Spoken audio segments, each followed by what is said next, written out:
नमस्कार मित्रांनो, एकटेक मराठी या यूट्यूब चॅनलवर आपले स्वागत आहे.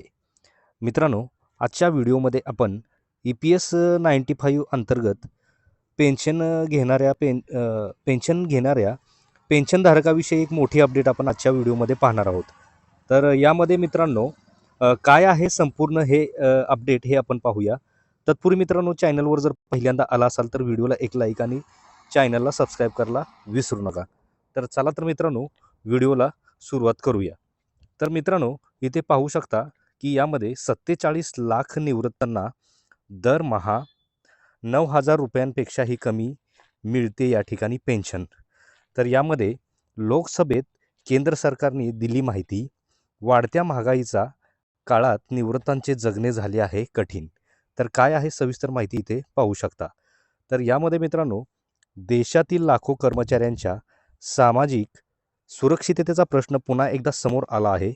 कर्मचारी पेन्शन योजना 1995 EPS 95 अंतर्गत पेन्शन घेणाऱ्या एकूण 82 लाखावरून अधिक लाभार्थ्यांपैकी 47 लाख पेन्शनधारकांना दरमहा 9,000 रुपयांपेक्षाही कमी पेन्शन मिळत असल्याची माहिती केंद्र सरकारने लोकसभेत दिलेली आहे.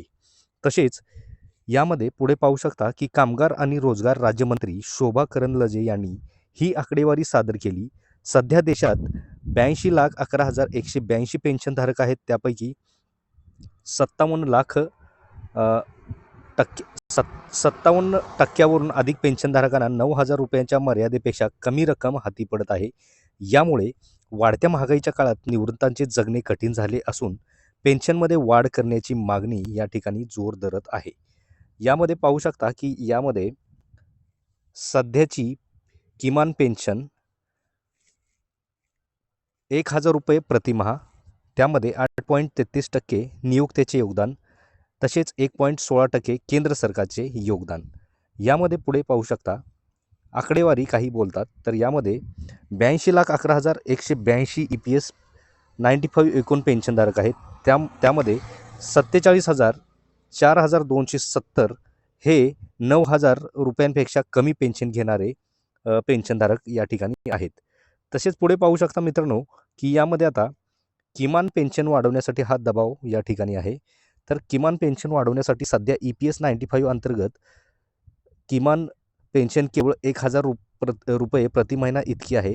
ही तटपुंजी रक्कम वाढवून किमान 7,500 ते 9,000 रुपये करावी अशी मागणी विविध कामगार संघटना आणि लोकप्रतिनिधीकडून सातत्याने केली जात आहे. या संदर्भात अनेक निवेदने प्राप्त झाल्याचेही मंत्र्यांनी सभागृहात नमूद केलेले आहे. तर यामध्ये पेन्शनचे गणित काय?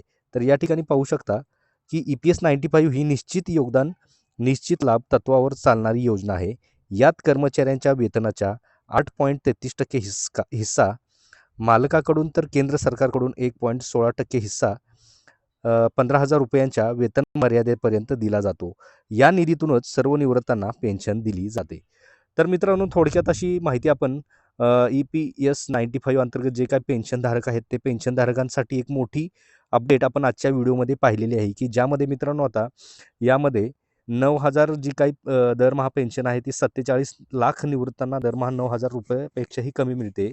तर याविषयी मोठी अपडेट आपण आजच्या व्हिडिओमध्ये पाहिलेली आहे. तर मित्रांनो, ही महत्त्वपूर्ण अपडेट आपल्याला कशी वाटली, आवडल्यास नक्की व्हिडिओला एक लाईक आणि चॅनलला सबस्क्राईब करायला विसरू नका. तर भेटूया मित्रांनो अशाच पुढच्या नवीन व्हिडिओमध्ये, नवीन अपडेटमध्ये. धन्यवाद.